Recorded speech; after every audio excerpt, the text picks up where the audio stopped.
की नई रिपोर्ट पर देखिए सियासत गरमाई हुई है। राहुल गांधी ने रिपोर्ट पर सरकार को घेरा और ये सवाल सीधे सीधे पूछा है कि इस रिपोर्ट के सामने आने के बाद भी सेबी चीफ का अभी तक इस्तीफा क्यों नहीं हुआ है।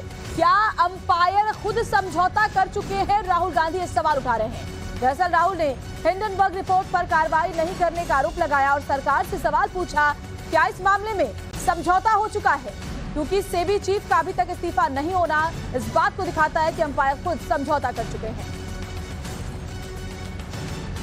तो बड़ी खबर आपको बता रहे हैं, हिंडनबर्ग की सेबी को लेकर जो रिपोर्ट सामने आई है, जिसमें सीधे सीधे सेबी के चेयरपर्सन पर गंभीर आरोप लगाए गए हैं और साथ ही जांच नहीं किए जाने की बात को भी सेबी ने उठाया है, जिसके बाद सेबी की तरफ से सोशल मीडिया पोस्ट के जरिए बताया भी गया था कि कैसे ये जिस तरह की बातें लिखी गई हैं इस रिपोर्ट में वो बेबुनियाद है। और उसके बाद फिर से हिंडनबर्ग ने इस पोस्ट पर रिप्लाई करते हुए लिखा कि ये बातें बताती हैं कि सेबी ने हमारे आरोपों पर ध्यान दिया है और इसमें से बहुत सारी बातें ऐसी हैं जिस पर जवाब देने की जरूरत है। This is an explosive allegation because it alleges that the umpire herself is compromised. The savings of millions of Indians, hard-earned, honestly earned savings, are at risk.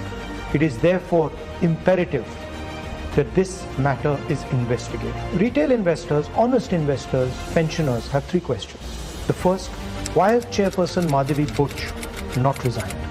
Second, God forbid something were to go wrong and investors were to lose their money. Who is responsible? Is the Prime Minister of India responsible? Is Madhavi Butch responsible? Or is Mr. Adani responsible?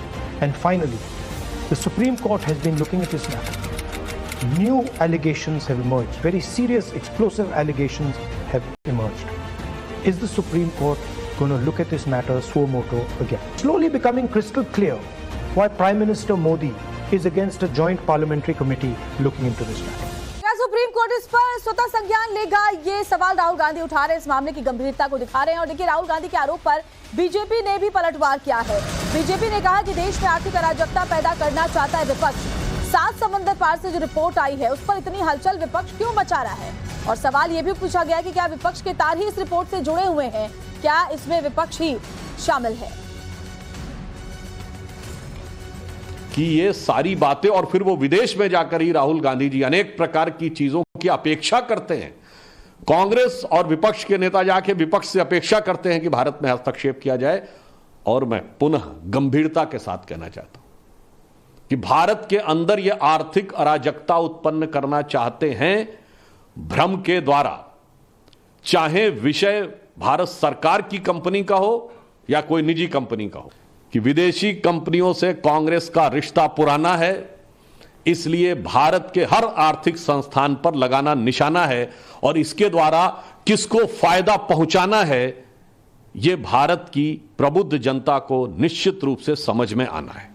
हमारे सहयोगी रविकांत जुड़े हुए। रविकांत, पिछले साल 24 जनवरी को जब Hindenburg ने Adani group को लेकर के रिपोर्ट पब्लिश की थी, उस वक्त भी जबरदस्त तरीके से सियासत गरमाई थी देश में। एक बार फिर से जब इस रिपोर्ट में यह दावा किया गया है कि सेबी चीफ ने अडानी ग्रुप के खिलाफ कार्रवाई में कोई दिलचस्पी नहीं दिखाई, इसके अलावा भी कई बातें इस रिपोर्ट में लिखी गई हैं, एक बार फिर से विपक्ष हमलावर है।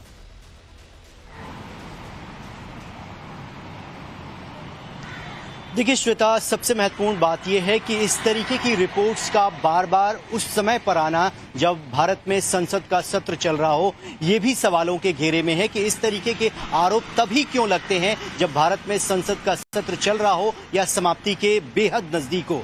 अब सवाल ये पूछे जा रहे हैं कि इस पूरे मामले की इन्वेस्टिगेशन जो है सुप्रीम कोर्ट में गई, सारे मामले पर एक तरीके से अडानी ग्रुप को क्लीन चिट मिला और माधवी लता और सेबी की तरफ से जो स्टेटमेंट दिया गया है उसमें यह कहा गया है कि जो पूरा का पूरा इन्वेस्टमेंट और ऑफशोर्स कंपनी के बारे में जानकारी दी गई है हिंडनबर्ग के द्वारा, ये पूरा का पूरा मामला पब्लिक डोमेन में है। इस बात की जानकारी खुद जो है सेबी चीफ के द्वारा संस्था को दी गई है।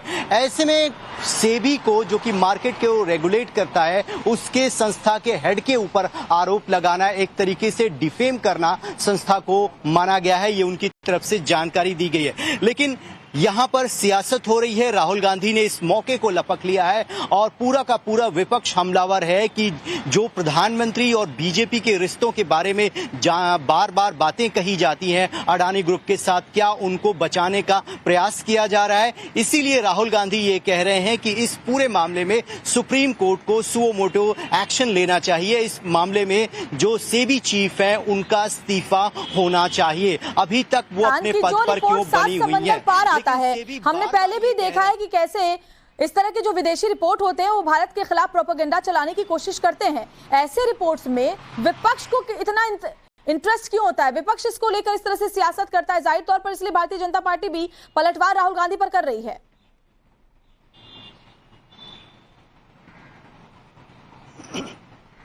देखिए, विपक्ष को इंटरेस्ट इसलिए है क्योंकि विपक्ष को एक अवसर चाहिए, एक मौका चाहिए जहां पर वो मोदी सरकार को घेर ले।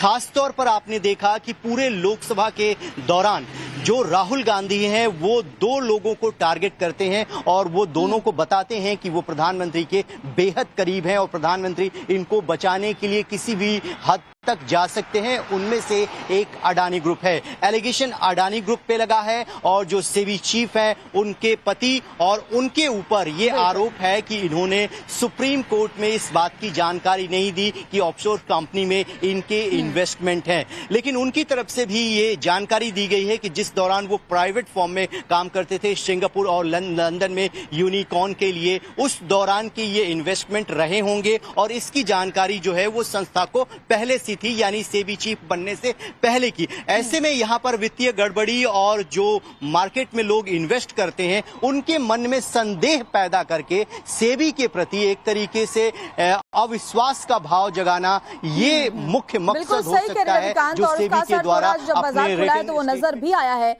शुक्रिया आपका रविकांत, तमाम जानकारी के लिए। आगे भी अपडेट्स आपसे लेते रहेंगे। लेकिन देखिए, हिंडनबर्ग की इस रिपोर्ट से देश में सियासी भूचाल आ गया है। विपक्ष के निशाने पर मोदी सरकार एक बार फिर से है। जैसे पहले भी आपको याद होगा जब अडानी ग्रुप को लेकर के रिपोर्ट हिंडनबर्ग ने पेश की थी पिछले साल, और इस बार फिर सिर्फ कांग्रेस ही नहीं, समाजवादी पार्टी और आम आदमी पार्टी ने भी अब सरकार पर सवाल उठाए हैं। तो सवाल ये उठता है कि माधवी बुच को जब सेबी का चेयरमैन बनाया था, क्या भारत सरकार को ये जानकारी नहीं थी? अगर नहीं थी तो ये बहुत बड़ी विफलता है, भूल है, और अगर थी तो षड्यंत्र का हिस्सा भारत के प्रधानमंत्री खुद हैं। अब आप बताइए, आप अपने घर की रक्षा के लिए एक चौकीदार रखते हैं, तो क्या उस चौकीदार पे एक और चौकीदार रखेंगे?